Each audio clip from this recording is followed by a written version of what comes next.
Hey pals, how are you today? It's David Elliott, and today we're going to read chapter 17. We're getting closer of Evangeline Mudd and the Golden-Haired Apes of the Icky Nasty Jungle, read by me, David Elliott, and illustrated by Andrea Wesson. Whew, got that over with.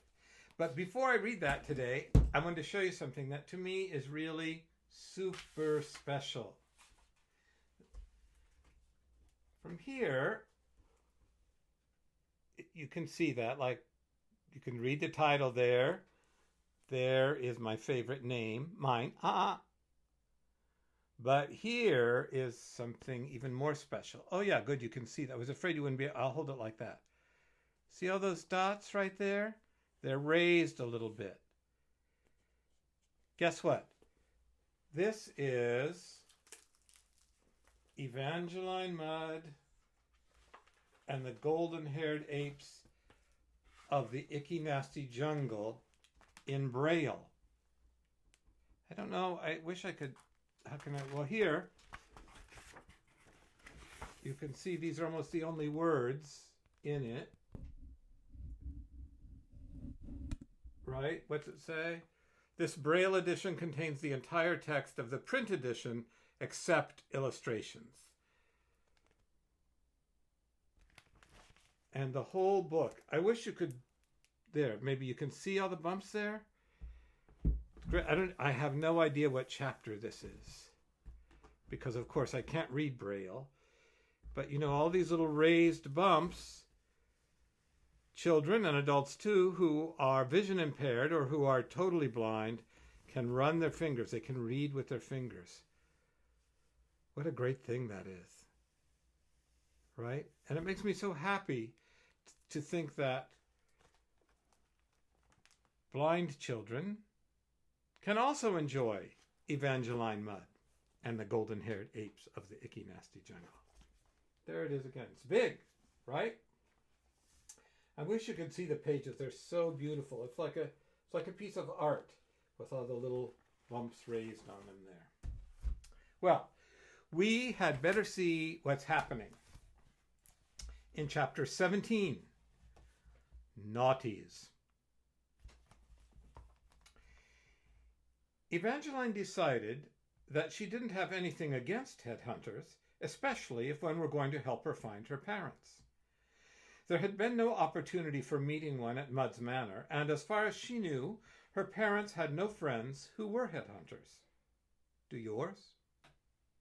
This, she felt, was a great pity, because if they had, then she would know how to behave when she was introduced to Dadu. Dr. Pickaflea, said the girl as the two slowly walked down Baba Bun's one street. Pansy had stayed behind at the Icky Nasty House of Jungle Comfort. Does Dadu still, you know? Oh, take heads, you mean, her friend replied. He gave up headhunting years ago, I think. It was not entirely clear to Evangeline whether that I think meant, 1, I think it was years ago that he gave up headhunting, or 2, I think he gave up headhunting. These two are, of course, very, very different, and if you had been Evangeline, you might have pressed Dr. Pickaflea further in an effort to find out which one she meant. But Evangeline decided not to think about it. She did hope, though, that Dadu would find her head of no particular interest. Eventually, the two came to the end of the street, where they were met by a wall of green. It was the jungle, growing right up to the edge of Baba Bun. Trees, far taller than those that grew around Mudd's Manor or the cozy bungalow in New England, reached up into the sky, and from the dark canopy above hung creepers and vines. Orchids were growing out of the trunks of some of the trees, and on others, great fan-like structures sprouted. Dadu's long house used to be right through here, said Dr. Pickaflea as she stepped into the dark shade. I hope he hasn't moved. Evangeline was about to follow her friend when she was prevented from doing so by a figure that seemed to appear out of nowhere. The man, for it was a man, stood directly in the middle of the path, as if he had been there for all time. though Evangeline was absolutely certain that a second before there had been no one there except Dr. Pickaflea.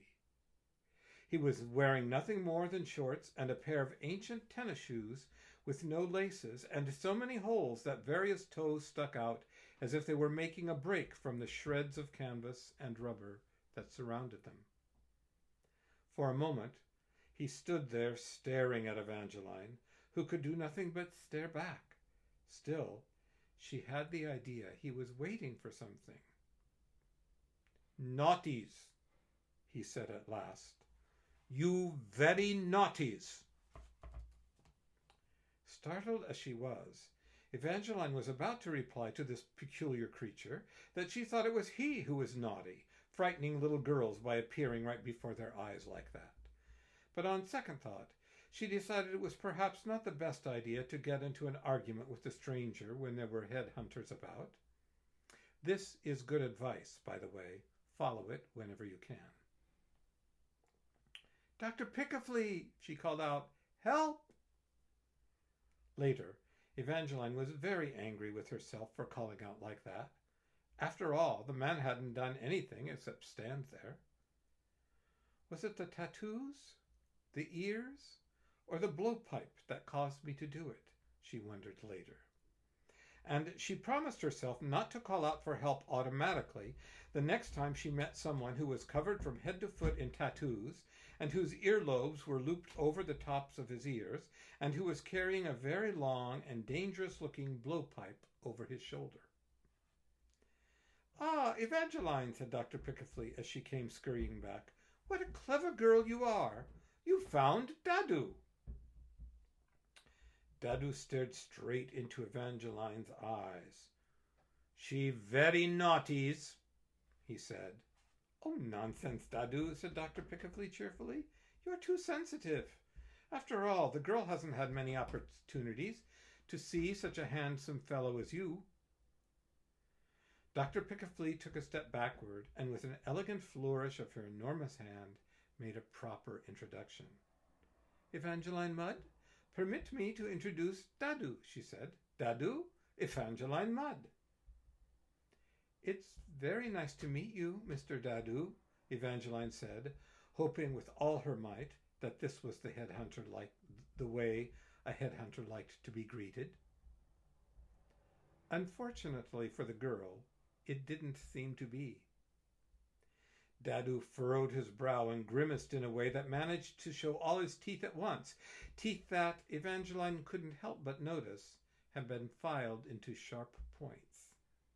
"Naughties," Dadu repeated. "Very, very naughties." "In Dadu's society, Evangeline dear," Dr. Pickaflea gently explained, "it's customary for children to show respect to their elders by touching foreheads. It's considered very rude if you don't."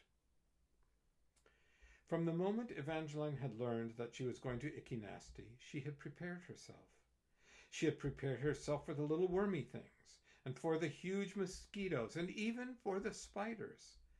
But there was nothing at all that she could have done to prepare herself for touching foreheads with a headhunter. "Couldn't we just shake hands instead?" Evangeline asked. "Oh, good heavens, no!" Dr. Pickaflea replied. "Whatever you do, don't extend your hand. In Dadu's society, that's an invitation to a wrestling match." In the end, Evangeline decided that touching foreheads with a headhunter was much better than wrestling with one, and so, taking a small step forward and standing on her toes, she closed her eyes and touched Dadu's forehead with her own. This appeared to do the trick. Dadu was beaming. "Better," he said. "Now you goods girl." Evangeline was very happy to hear Dadu's new assessment of her character, though she thought to herself that if all it took to make naughty children good was to touch a headhunter's forehead, it might be good to have headhunters on every street corner. The three walked to Dadu's longhouse, which, as Dr. Pickaflea had said, was just through the jungle wall. The longhouse itself was no different from the Icky-Nasty House of Jungle Comfort, except that it had no furniture, and it seemed much, much older. From the crossbeams hung bundles wrapped in coconut and banana fronds. Evangeline couldn't help but wonder what those bundles contained. They were just about the size of, well, they were head-sized. Dr. Pickaflea and Dadu spoke in a language that Evangeline couldn't understand, and as far as she knew, had never heard. It contained all kinds of clicking and humming and buzzing noises. Eventually, the two stopped talking, and Dr. Pickaflea turned to Evangeline. "We leave tomorrow morning," she said. "Dadu has agreed to take us deep into the jungle to see if we can discover what may have happened to your parents. It's a very dangerous journey, Evangeline. Are you sure you're up to it?" Evangeline looked at Dr. Pickaflea and Dadu. "I've come this far," she said. "I'm not turning back now." "You goods girl," Dadu beamed. "Very, very goods." Well, I wonder if that's the first hunter you've ever met. There's Andrea Wesson's picture of Dadu. Look at his blowpipe. Yeah. Well, who knows what will happen tomorrow when we read chapter 18. What? Chapter 18, Toothpicks Are Us. What the heck? Well, I don't know. I wrote it, but I can't even remember it. Guys, that's the end of our time together today. I hope you're all thinking good thoughts, and I hope you're treating yourself nicely and treating the people around you nicely too. It's the best way to get through this quarantining, this self-distancing. Better that way than to be grumpy all the time, right? Okay, see you tomorrow, guys. Bye.